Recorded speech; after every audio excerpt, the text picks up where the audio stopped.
Hello everyone, मैं Pradeep sir.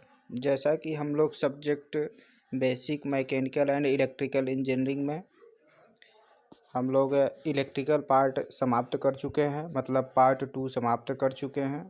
और हम लोग अब जो है पार्ट फर्स्ट मतलब मैकेनिकल का पार्ट पढ़ेंगे, है ना। तो हम लोग जो है आज का जो हमारा टॉपिक है वो फर्स्ट चैप्टर है, और फर्स्ट चैप्टर में जो है उसका नाम है ऊर्जा के स्रोत। क्या नाम है फर्स्ट चैप्टर का? और हम लोग मैकेनिकल का पार्ट पढ़ेंगे, और उसके चैप्टर का जो फर्स्ट नाम है उसका नाम है ऊर्जा के स्रोत। ऊर्जा के स्रोत मतलब कितने प्रकार के होते हैं, या स्रोत कितने प्रकार के होते हैं, जिसको हम लोग पढ़ेंगे। तो इसमें जो पहला हमारा टॉपिक है वो है ऊष्मागतिकी निकाय, मतलब थर्मोडायनामिक्स सिस्टम क्या होता है, इसके बारे में हमको जानकारी लेना है। आज का हमारा जो टॉपिक है वो क्या है? Thermodynamic system. और क्या होता है इसके बारे में आइए देखते हैं। जैसा कि हमने लिख रखा है, आपके मोबाइल स्क्रीन पे दिख रहा होगा, तो आप लोग इसको आराम से पढ़ सकते हैं। जिस निश्चित एरिया के अंतर्गत ऊष्मागतिकी जिस निश्चित एरिया के अंतर्गत ऊष्मागतिकी क्रियाओं का अध्ययन किया जाता है, उस निश्चित एरिया को ही क्या कहेंगे? एक निकाय कहेंगे, एक सिस्टम कहेंगे। और अगर यह बात टेम्परेचर या ताप की है, ऊष्मा की है, तो उसको क्या कहेंगे? ऊष्मागतिकी निकाय कहेंगे। सिंपल है कि नहीं? तो आज का जो हमारा लेक्चर है इसमें हम लोग छोटी छोटी जो परिभाषा होती है उसको देखेंगे, ठीक है। तो आज का जो ये ऊष्मागतिकी निकाय है इसको हमने आपको समझा दिया, तो आप लोग इसको पढ़ सकते हैं और देख सकते हैं। तो इसका जो एग्जाम्पल है, जैसा कि यहाँ पे फिगर बना के आपको दिखाया गया है ना। ऊष्मागतिकी निकाय का आपको फिगर बनाया है।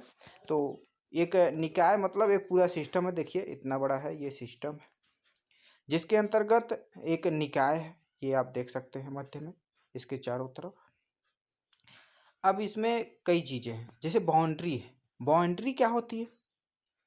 जैसा कि यहाँ पे दिया गया है, बाउंड्री क्या है? जिस वास्तविक या बिंदुदार रेखा के द्वारा निकाय घिरा रहता है। जो हमारा सिस्टम है, जो निकाय है, जिस बिंदुदार या जिस आकृति के कारण घिरा रहता है उसी को क्या कहेंगे? बाउंड्री कहेंगे, है ना। आपके एग्जाम में क्वेश्चन ऐसे आता है कि कहा रहेगा कि आपको किन्हीं 5 पर टिप्पणी लिखिए, और दिया रहेगा कितना? 6।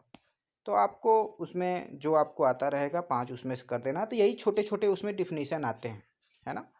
अब बात करते हैं परिवेश या सराउंडिंग क्या होता है। परिवेश या सराउंडिंग इसमें जो होता है, आपको जैसे कि यहाँ पे लिख रखा है, किसी निकाय की परिसीमा के बाहरी भाग, मतलब जहाँ तक उसका एरिया बना हुआ है ना, जिसे हम लोग कहते हैं इलाका, एरिया जितना बना हुआ है उसी को क्या कहेंगे? उसका परिवेश या फिर परिस्थान या सराउंडिंग, ठीक है। जितने क्षेत्र तक उसका ताप का प्रभाव बनेगा उसी को क्या कहेंगे? परिवेश कहेंगे, है ना। तो ये हमारा एक थर्मोडायनेमिक्स का सिस्टम का एक निकाय है, सिस्टम है, जिसमें जो जो चीज़ें हैं हमने आपको बता दिया। तो आप लोग इसको पढ़ सकते हैं आराम से, ठीक है। तो यह जो निकाय होता है यह निम्नलिखित 2 प्रकार के होते हैं। कितने प्रकार के? 2 प्रकार के। पहला क्या है? Closed system. या तो यहाँ बंद सिस्टम हो सकता है, या तो यहाँ क्या होता है? हो सकता है ओपन सिस्टम भी हो सकता है, खुला भी हो सकता है ना। तो पहला जो है वो बंद सिस्टम है। तो क्लोज्ड सिस्टम का मतलब जैसा कि नाम से ही पता चल रहा है, आप समझ सकते हैं, वह सिस्टम जो पूर्ण रूप से क्या हो? क्लोज्ड हो, है ना।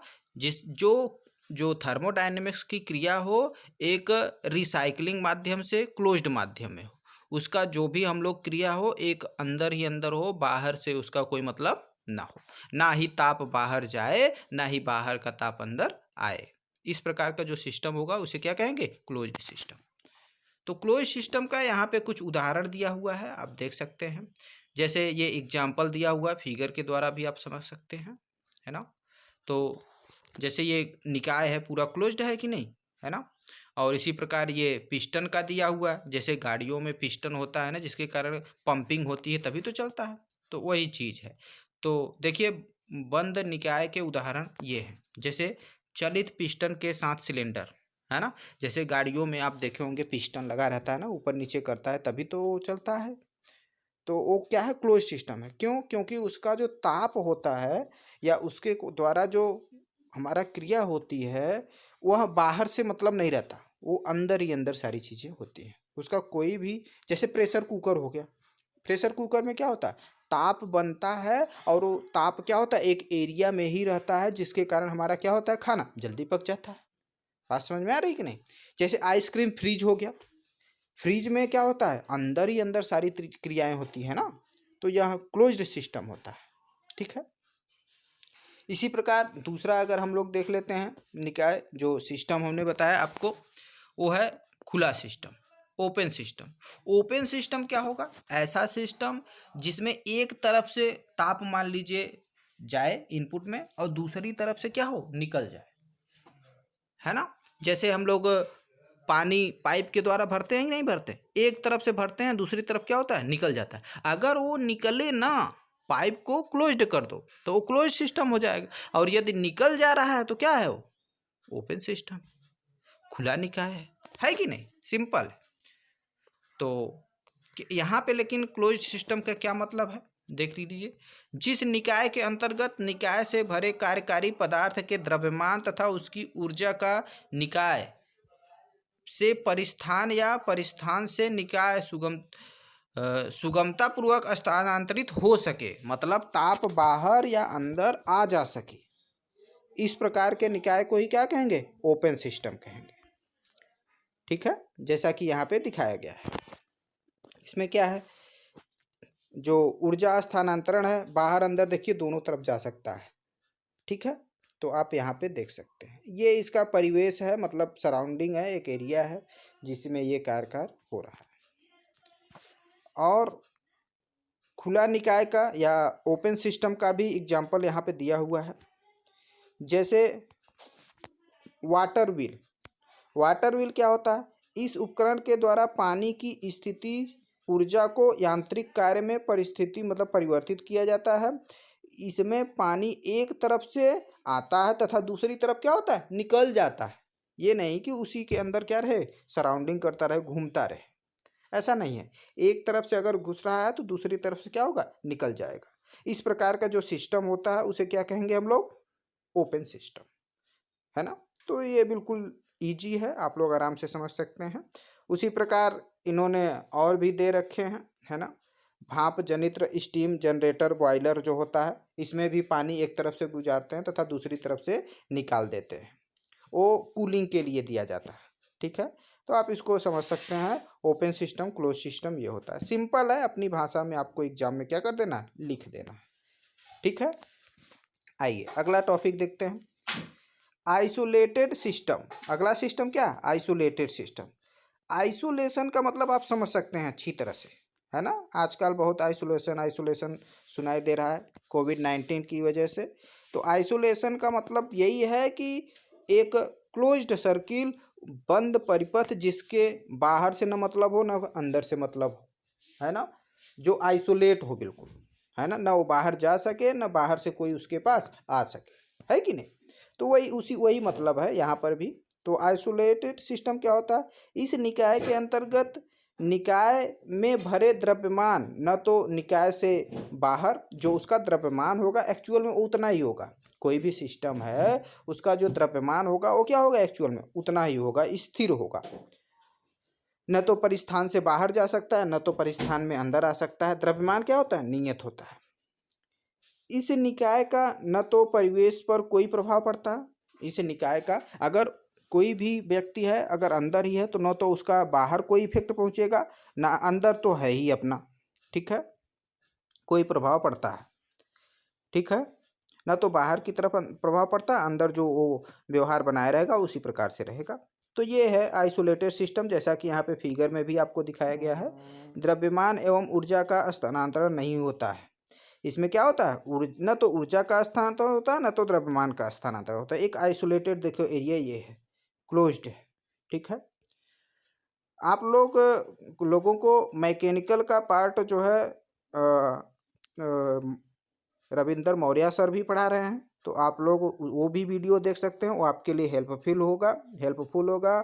और आप लोग हम जो पढ़ा रहे हैं ये भी देख सकते हैं। तो आप लोग उस वीडियो को भी प्रीफर करिए और अच्छे से पढ़ाई करिए, ठीक है। तो आइए देखते हैं, जैसा कि वो जो है सिविल वालों को तो मैं ही पढ़ा रहा हूँ, सर जो है इलेक्ट्रिकल वालों को पढ़ा रहे हैं। तो इलेक्ट्रिकल में भी एक सब्जेक्ट है मैकेनिकल एंड सिविल करके, ठीक है। तो मैकेनिकल का पार्ट उसमें भी है, तो वही रविंद्र मौर्य सर पढ़ा रहे हैं, तो आप लोग उसको भी देख के फ़ायदा उठा सकते हैं, और मैं तो पढ़ा ही रहा हूँ, ठीक है।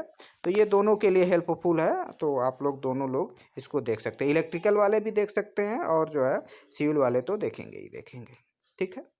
आइए देखते हैं, अगला है रुद्धोष्म निकाय। रुद्धोष्म निकाय या रुद्धोष्म सिस्टम, एडिएबेटिक सिस्टम क्या होता है? वह निकाय जिसकी परिसीमा इस प्रकार की होती है कि ऊष्मा इसके आर पार नहीं जा आ सकती, है ना। इसमें जो ऊष्मा होगी न तो इधर जा सके, न तो उस पार जा सके, न तो बाहर से अंदर, न अंदर से बाहर जा सके। इस प्रकार का जो सिस्टम होता है उसे क्या कहते हैं? रुद्धोष्म निकाय, रुद्धोष्म सिस्टम। परिसीमा के दोनों ओर चाहे जितना भी तापांतर हो, चाहे जितना, हम लोग जानते हैं ताप जो होता है हाई ताप से लो ताप की तरफ जाता है, सबको पता है।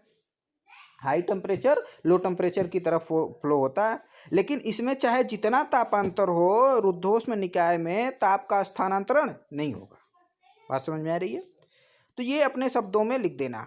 और जो ये रुद्धोष्म निकाय होता है, जो रुद्धोष्म सिस्टम होता है, यह निम्नलिखित कितने प्रकार के होते हैं? 2 प्रकार के, जैसा कि आप देख सकते हैं 2 प्रकार के होते हैं। एक होता है समांग निकाय, होमोजीनियस सिस्टम। क्या होता है होमोजीनियस सिस्टम? देखिए, वह निकाय जिसमें द्रव्यमान या कार्यकारी पदार्थ, द्रव्यमान हो सकता है या ताप, कुछ भी हो सकता है, एक ही अवस्था में हो, समांग निकाय कहलाएंगे, है ना। जैसे बर्फ, पानी, शुष्क वाष्प, ये सब क्या है? एक ही निकाय के, एक ही सिस्टम के अपर रूप है ना, तो इसको क्या कहेंगे? समांग निकाय। जैसे वायु या शुष्क वाष्प में मिश्रण, जैसे पानी का नाइट्रिक अम्ल के साथ मिश्रण, दोनों ही ऑयल है ना। तो इस प्रकार के जो सिस्टम होते हैं उसे क्या कहेंगे? समांग निकाय या होमोजीनियस सिस्टम, ठीक है। तो इसी प्रकार इसमें दूसरा भी एक है विषमांग निकाय, जिसे क्या कहते हैं? Heterogeneous system. हेट्रोजीनियस सिस्टम, विषमांग निकाय क्या होगा? सीधी सी बात है, जैसा कि आप समझ सकते हैं, समांग मतलब समान और विषमांग मतलब विषम होंगे, एक दूसरे से क्या होंगे? विषम होंगे। जैसे वह यहाँ पे दिया गया है, वह निकाय जिसमें द्रव्य या कार्यकारी पदार्थ एक से अधिक अवस्था में उपस्थित होते हैं। जैसे क्या करते हैं? ईंटा, कक्कड़, पत्थर ले लें और पानी में मिक्स करते हैं, है ना। तो इस प्रकार क्या हो जाएगा? विषमांग हो जाएगा। और अगर 2 विषम चीज़ों को मिला के बनाए हैं मिश्रण, तो वो द्विविषमांग उपस्थिति कहलाएगा, द्विविषमांग निकाय कहलाएगा। लेकिन यदि यही 3, 4 जिस प्रकार से आप बढ़ाते जाएंगे तो 3 अवस्था का मिश्रण कहलाएगा, है कि नहीं। इस प्रकार से ये बढ़ता जाएगा। तो बच्चों, आज हम लोग जो छोटी छोटी डिफिनीशंस पढ़े हैं, आपके एग्जाम में ये आ सकते हैं और आराम से आप इसको लिख सकते हैं, हमने जैसा कि समझा दिया है। तो आप लोग नोट्स भी बनाते रहिए और पढ़िए। मैकेनिकल पार्ट ज़्यादा है नहीं, तो हम लोग आराम से इसको कवर कर लेंगे, है ना। तो आप, आशा है आप लोग अच्छे से पढ़ाई कर रहे होंगे, लेकिन आप लोग जो है अपने साथ साथ अपने बुजुर्ग का, अपने घर के परिवार का, सभी सदस्यों का ध्यान रखिए और स्वस्थ रहिए, मस्त रहिए। कहा गया है, क्योंकि कहा गया है यदि स्वस्थ शरीर है तभी उसमें स्वस्थ मस्तिष्क बसता है, तभी आपको अच्छे समझ में आएगा। आप लोग ध्यानपूर्वक पढ़िए। बहुत बहुत आपका धन्यवाद।